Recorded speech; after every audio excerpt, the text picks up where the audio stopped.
ప్రియ సహోదరి, సహోదరులారా, మీ అందరికీ వందనాలు.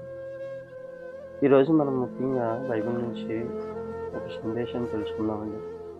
ఏంటంటే, యేసుక్రీస్తు వారిని సిలువేసినప్పుడు తల్లి అయిన మరియ గారు ఆ సమీపంలో లేరండి. లాస్ట్‌లో వచ్చింది.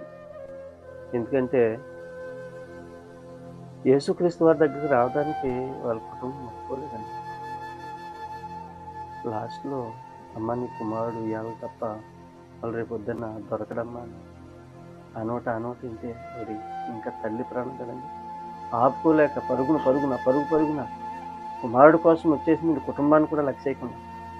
నిజంగా నీవు నేను కూడా ఈ రోజుని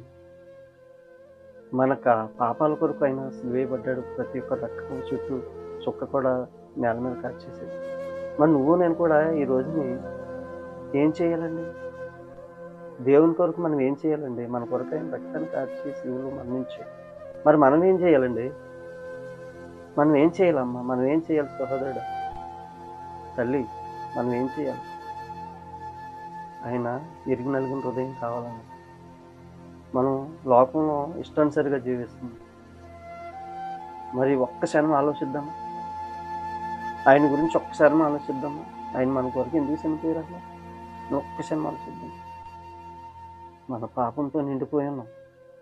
ఆయన రక్తంతో కడగకపోతే మన పాపం పోదు. ఇవాళ ఇంత స్వేచ్ఛగా మనం బ్రతుకుతున్నామంటే నిజంగా ఆయన రక్తంతో కడగబడ్డాం కాబట్టి మనం ఇంత స్వేచ్ఛగా తిరుగుతున్నామండి. ఒక్కసారి ఆలోచించండి. ఒక్కసారి తల్లి హృదయం ఎంత నలిగిపోయి ఉంటుందో, తన బిడ్డ తన ముందే చనిపోతున్నాడని ఎంత విలవలాడుతుంటుందో ఒక్కసారి ఆలోచించండి. మరి సరేనా? ఒక్కసారి ఆలోచిద్దామా? ఈ క్షణం మన హృదయం మార్చుకుందామా? ఈ క్షణమే యేసయ్యని మన హృదయంలో చేర్చుకుందామా? ఈ క్షణమే ఆయన కొరకు బతుకుదామా? బ్రతుకుతూ ఒక్క నిమిషం ప్రార్థించు. ప్రభువా, నేను ఈ క్షణం నుంచి నీ కొరకు బ్రతుకుతాను తండ్రి. శాశ్వత జీవితాన్ని మార్చుకుంటాను ప్రభువా.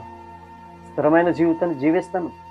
నీ కొరకే జీవిస్తాను ప్రభువా అని తీర్మానం తీసుకుని ప్రతి ఒక్కరూ ప్రార్థన చేసుకుని ఆయనలో జీవించాలని యేసు నామములో అడుగుచున్నాను తండ్రి. ఆమేన్.